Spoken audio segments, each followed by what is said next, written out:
आपण जाणार आहोत डोम ज्या ठिकाणी आतल्या बाजूला देवेंद्र कोल्हटकर आमचे प्रतिनिधी आपल्या सोबत आहेत आणि ते तिथून सगळी माहिती देतात आपल्याला। सध्या कोण आहे देवेंद्र सोबत आणि कशा पद्धतीने आवाज मराठीचा उठवण्यासाठीचा हा चंग बांधला गेलाय?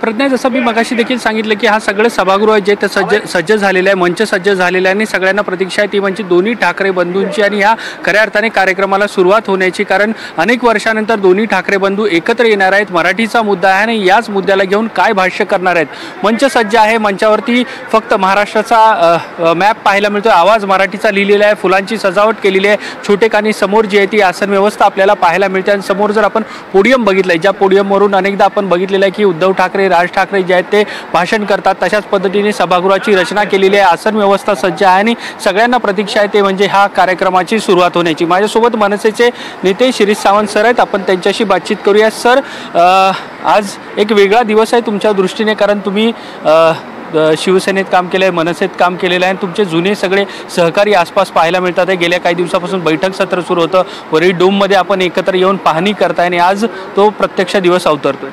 नक्कीच बरं वाटतं, कारण साधारणपणे पक्ष स्थापनेच्या आधी आम्ही सर्व एकत्र होतो, शिवसेनेमध्ये एकत्र काम केलेलं आहे आणि सर्व जुने सहकारी आज पुन्हा भेटत आहेत, त्यांच्याबरोबर काम करायची संधी मिळते।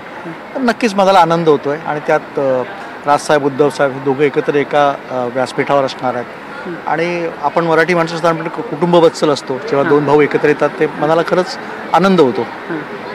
आज सगळ्यांना उत्सुकता आहे ती म्हणजे या दोन्ही ठाकरे बंधूंच्या भाषणाची। नक्कीच संपूर्ण महाराष्ट्राला उत्सुकता आहे, पण मुद्दा मराठीचा आहे, याच्यामध्ये राजकारण काय असायची शक्यता कमी आहे आणि या मराठी अस्मितेवर आणि आत्ताच एकूणच ह्या ज्या घडामोडी घडत आहेत महाराष्ट्राच्या आणि मराठी भाषेच्या बाबतीत, त्या बाबतीत दोघंही चांगलं भाष्य करतील आणि मराठी लोकांना एक अस्मिता पुन्हा एकदा जागृत करायचा या ठिकाणी महाराष्ट्रामध्ये प्रयत्न होईल। ठीक, धन्यवाद सर ही सगळी बातचीत केल्याबद्दल।